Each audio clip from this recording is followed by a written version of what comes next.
Viumbe vya rohoni vina tabia za kutafuta. Shetani ana tabia ya kutafuta na Mungu ana tabia ya kutafuta.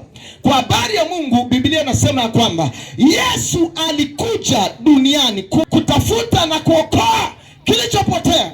Kwa hiyo Yesu ana tabia ya kutafuta, na kama Yesu ana tabia ya kutafuta, ninakutabiria kwamba siku moja unapatikana kwa jina la Yesu. Siku yako inakuja unapatikana, yamkini ni leo. Amen. Yamkini ni leo nasema utapatikana katika jina la Yesu. Yamkini unaenda kwa waganga wa kienyeji sana, unajifanya unamtoroka Mungu. Ninakwambia siku moja kwa Yesu utapatikana, utakuja tu. Utakuja tu. Na ndio maana mimi sina shaka. Ninapokuja kuhubiri mahali hapa, ninajua kuna mtu anaendelea kutafutwa. Kila siku Yesu anakuja hapa sokoni, ninajua kuna mtu anatafutwa katika jina la Yesu. Amen. Hey, shada makosi la mateleba. Lakini usisahau ya kwamba na shetani naye anatafuta. Biblia inasema ibilisi kama simba ungurumaye anazunguka akitafuta mtu apate kumeza. Na ibilisi ana tabia ya kutafuta. Nimekuombea kwa jina la Yesu ya kwamba upatikane na Mungu, usipatikane na ibilisi. Amen. Ndugu yangu, tunapokuja kuhubiri mahali hapo, usizani ya kwamba tunakuja kuleta ushabiki. Tunapokuja kuhubiri mahali hapa, ni Mungu anakutafuta. Ni Mungu anakutafuta. Umekuwa ni kondoo aliyepotea. Umepotea kwa kipindi kirefu sana. Ulikuwa ni mtu ambaye unaimba kanisani, ni mwanakwaya. Ulikuwa ni mtu mzuri kanisani, lakini mpaka sasa hivi umepotea. Unaenda kwa waganga wa kienyeji. Ni mzinzi, umekuwa kahaba. Dhambi kwako zimekuwa ni kawaida, umepotea. Lakini ninakuombea katika jina la Yesu ya kwamba leo hii unapatikana katika jina la Yesu. Turudi kule, turudi kule. Tabia ya kujikatakata. Hem, sema tabia za kujikatakata. Tabia za kujikatakata. Yes. Rabasika ya mantele brigadosh. Manta ya gaba. Tabia za kujikatakata. Haya, Biblia inasema huyu ndugu alikuwa akikaa makaburini. Eneo ambalo si la kawaida. Eneo ambalo si la kawaida. Sikiliza, watu wa Mungu wote wanaonisikiliza mahali hapa. Mtu wa Mungu unayenisikiliza mahali pako salama ni mahali panaitwa kanisa. Kanisa ni nyumba yako ambayo inayo salama. Kabla ya nyumba yako unakoishi, kanisa ni nyumba yenye usalama kwa ajili yako. Biblia inasema kanisa ambalo ni nguzo na msingi imara. Kanisa, hiyo ndo nguzo na msingi imara. Hiyo ndo nyumba ya Mungu. Nyumba ya Mungu.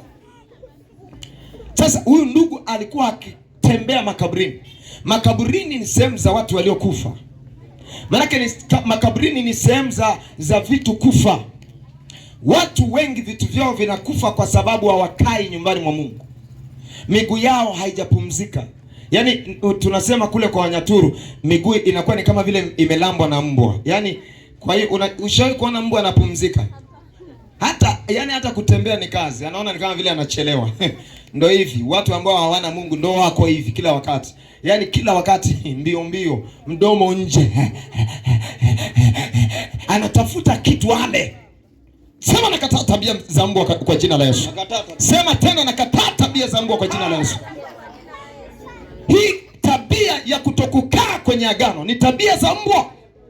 Na ndio maana Yesu aliwaita watu wa mataifa mbwa. Kwa sababu gani aliwaita mbwa? Kwa sababu mbwa hajawahi kuridhika kukaa eneo moja.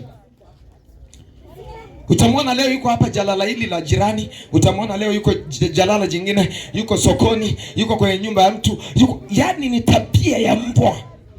Ulimi uko nje. Anatafuta ale. Ndio watu wengi wanaotafuta maisha.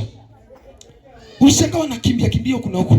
Kimbia huko. Nile na wanangu. Nisiye nikafa na wanangu watakula nini? Nikienda kanisani wanangu watakula nini? Nikienda kwenye ibada za katikati ya wiki wanangu watakula nini? Nitalipa kodi wapi? Tabia za mbwa. Yaani ungeoneshwa kwenye ulimwengu wa roho, ni sawa na mtu anatembea, anakimbia afu ampanua mdomo. Ila ujioni. Ila ukioneshwa rohoni ulivyo, utagundua ni kama mbwa.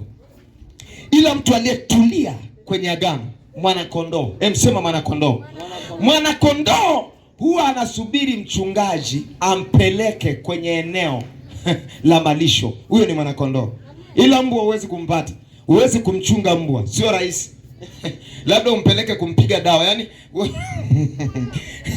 labda umpeleke tu pale halmashauri kumpiga dawa. Lakini kumpata mbwa kirahisi, kumchunga mbwa kirahisi, sio rahisi. Sio rahisi kumchunga mbwa. ila kondoo ni rahisi kumchunga. Mtu yoyote ambaye anampenda Mungu na kwenda kanisani, huyo ni mwana kondoo. Huyo ni kondoo, kondoo wa Mungu. Kondoo ana tabia ya kupumzika. Anasema Bwana ndiye mchungaji wangu, sitapungukiwa na kitu. Katika malisho ya majani mabichi hunilaza, kando ya maji ya utulivu huniongoza. Huyo ni kondoo. Akiambiwa leo ni Jumapili, nenda ukasali, anaenda. Ila mbwa yuko mtaani nile. Sema tena, nakataa tabia za mbwa. Kaa kwenye agano, Mungu atakubariki. Kaa kwenye agano, Mungu atakubariki. Acha tabia za mbwa. Tabia za mbwa zitakuchosha, na baraka ya Mungu haitakaa kwenye maisha yako. Makaburini ni sehemu ambapo vitu vinakufa. Watu wengi wameua ndoa zao, watu wengi wameua afya zao. Na kuuliza location uliopo ni wapi? Je, uko nyumbani, uko makaburini? Kama uko makaburini, vitu vitakufa tu. Unataka utaki, vitu vitakufa. Wengi ndoa zao zimekufa baada ya kwenda saluni na mashoga. Baada ya kuanza kuongea na mashoga, akapewa mbinu, akaambiwa nenda mtandaoni, angalia jinsi wanavyofanya. Amerudi nyumbani, anataka kuziapply hizo mbinu kwa msukuma mmoja hivi. Zikagoma. Anaanza kujisikia huyu mwanaume hawezi kuniridhisha. Anaanza kutoka nje ya ndoa. Kwa sababu gani? Alikuwa makaburini. Kuna saluni ni makaburi, sio saluni. Ukiangalia kwa makini utagundua ni makaburi ya ndoa. Wengi wanaenda saluni na ndoa zao zinaanza kupata shida kutokea huko. Hiyo sio saluni, hilo ni kaburi. Kuna jirani yako ambaye mkikaa naye mnaanza kuongea vibaya wachungaji, kanisa. Mnaanza kuongea vibaya mambo ya maombi. Kuombaomba huku naona nipiga kelele, mbona tunachoshwa na nini. Kaburi linakuja kuiua roho yako. Ukikaa na mtu ambaye anakuambia hawa walokole hawa wapiga kelele, ni kaburi hilo. Kimbia huyo mtu, hilo ni kaburi.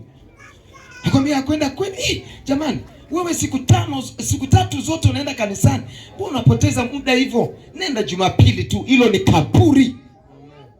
Kuna makaburi mangapi yako mtaani? Kuna watu unaona ni kama vile watu wana masikio mawili, lakini kumbe Mungu anaona ni makaburi. Tuna makaburi mengi yanatembea mtaani. Mungu akuepushe na makaburi kwa jina la Yesu. Amen. Wakakwambia nenda kwa mganga wa kienyeji.